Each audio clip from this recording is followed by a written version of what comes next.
L'île de Porquerolles, une dizaine de kilomètres plus proche la sépare de notre côte. Elle se situe entre l'île de Porquerolles et l'île du Levant.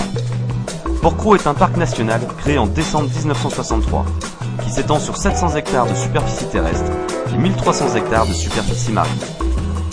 C'est le premier parc national marin en Europe, ce qui en fait un territoire d'exception avec des paysages magnifiques et une faune et flore terrestre et marine en abondance. C'est donc à Porquerolles que nous nous sommes installés pour découvrir ce parc et surtout ses fonds marins.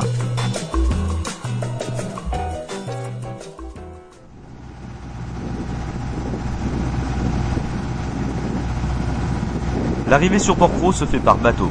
Si vous ne possédez pas d'embarcation, des navettes maritimes au départ de Hyères, Toulon, La Londe, le Lavandou et j'en oublie, vous y amèneront. Vous débarquerez par la marina à l'ouest de l'île. Une fois le bateau amarré, vous poserez le pied sur le seul lieu d'effervescence de l'île. 32 000 m² de côte, avec hôtel, restaurant, chambre d'hôtes et une poste, car une petite dizaine de personnes vivent à l'année sur l'île. Le reste du territoire est une vaste étendue de maquis, de chênes verts, de pins et de petites baies. En empruntant l'un des 30 sentiers balisés, vous découvrirez les forts de Porquerolles. Au nombre de 5, ils témoignent d'un passé de conquête par les navigateurs étrangers au cours du XVIe siècle. Mais avant de vous aventurer sur ces sentiers, il vous faudra prendre connaissance du règlement strict de la réserve.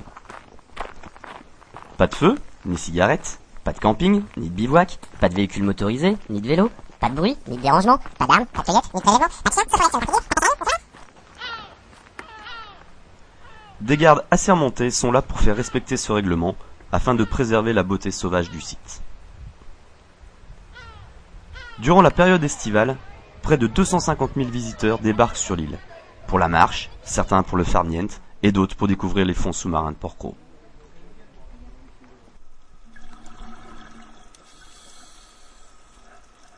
Les fonds sous-marins de Porquerolles sont couverts à 50% d'herbiers de Posidonie.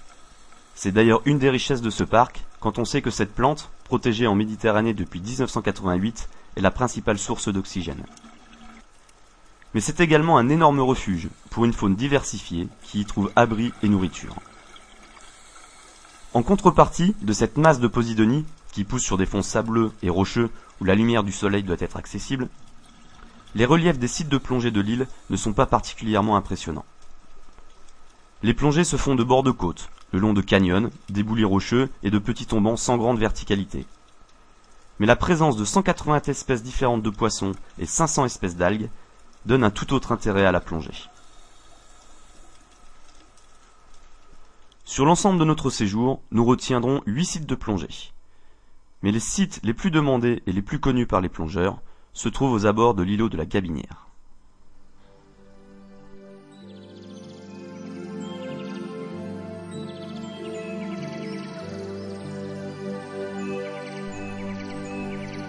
La Gabinière, située au sud-ouest de l'île, ce rocher émergeant en plein cœur de la réserve, est un site de plongée de reconnue européenne. Pour la période d'avril à octobre, près de 50 000 plongeurs viennent découvrir ce site et apprécier la préservation des lieux et ses multitudes d'espèces, dont le mérou brun, espèce protégée en Méditerranée depuis 1993. La Gabinière se répartit en 3 sites de plongée, accessibles à tous les niveaux, excepté les baptêmes qui ne sont pas autorisés à plonger sur l'ensemble de la Gabinière. 3 plongées différentes, chacune d'elles ayant une particularité bien à elle.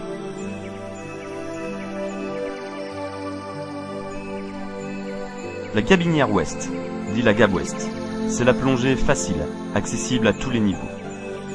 L'immersion s'effectue entre 3 et 10 mètres.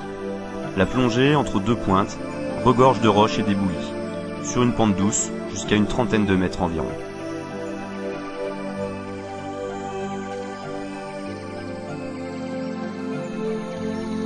La Gabinière Est, dit la Gab Est, plongée plus intéressante par son relief. L'immersion s'effectue à l'abri, proche de la roche. La plongée roche-main gauche, en général, varie de 3 à 45 mètres. Présence de beaux petits tombants avec gorgone. Et à la pointe, souvent la présence de barracuda. Attention aux courants fréquents à cette pointe. Le retour en surface se fait dans la calanque sombre, idéal pour les paliers éventuels. Le sec de la Gabinière, la plus belle des trois, accessible dès le niveau 2. Dès l'immersion dans la crique sud, vous suivrez un petit canyon qui vous guidera directement au sec. Dû au fort courant, la vie est particulièrement abondante. Un sec magnifique et fort en émotion. Vous en ferez le tour et reviendrez à cette même crique, si le courant vous le permet. Sinon, sortez au parachute. Mais quel que soit le site que vous faites, sur la Gabinière et ses alentours, vous ne ferez pas une plongée sans voir de mérous. C'est la particularité de la Gabinière, la présence en nombre important de mérous bruns.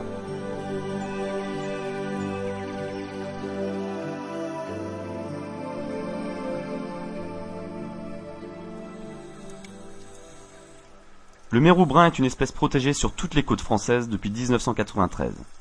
En effet, les mérous sont appréciés pour leur chair et ont été des trophées de chasse sous-marine à cause de leur grande taille. Leur manque de méfiance par rapport à l'homme en ont fait des proies faciles. C'est un des poissons les plus familiers. Il s'habitue rapidement à la présence de l'homme, se laisse nourrir et même caresser. C'est malheureusement ce qui a valu à cette espèce de pratiquement disparaître de nos côtes. Aujourd'hui, grâce à un moratoire de 1993, reconductible tous les 5 ans, la population de mérous est revenue à un niveau presque correct. Ce moratoire est toujours d'actualité, il a été reconduit en décembre 2003 jusqu'en décembre 2013. Le mérou est reconnaissable par son corps massif et sa tête volumineuse, avec une large mâchoire inférieure qui dépasse sur l'avant de la mâchoire supérieure. L'œil est de petite taille par rapport à l'ensemble du corps.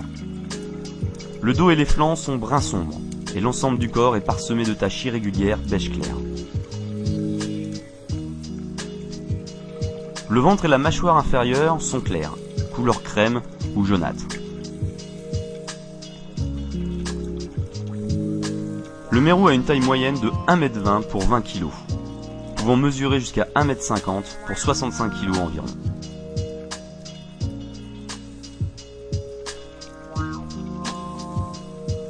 Le mérou est une espèce benthique. Cela signifie qu'il vit dans les fonds rocheux accidentés où il peut s'abriter et s'octroyer une cavité ou une grotte autour de laquelle il définit son territoire.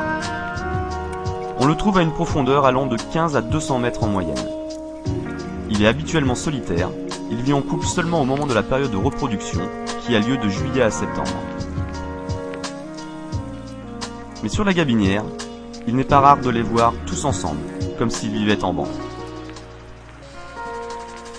Le mérou a une durée de vie estimée entre 40 et 50 ans. C'est un hermaphrodite protogyne, ce qui signifie qu'à la fin de sa maturité sexuelle, vers l'âge de 5 ans, c'est un individu femelle, qui vers l'âge de 12 ans change de sexe et devient un individu mâle. Le mérou est un prédateur. Il se nourrit de poissons, de mollusques et de crustacés. Et cela se ressent sur les sites de la Gabinière.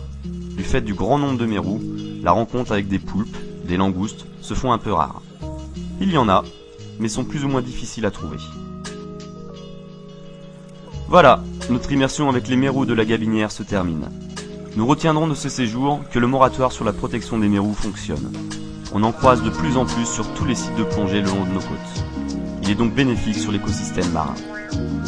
Une recommandation pour vous plongeurs, évitez de les nourrir et de les habituer à nous côtoyer, car n'oubliez pas le réel danger que représente l'homme pour eux.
Thank you.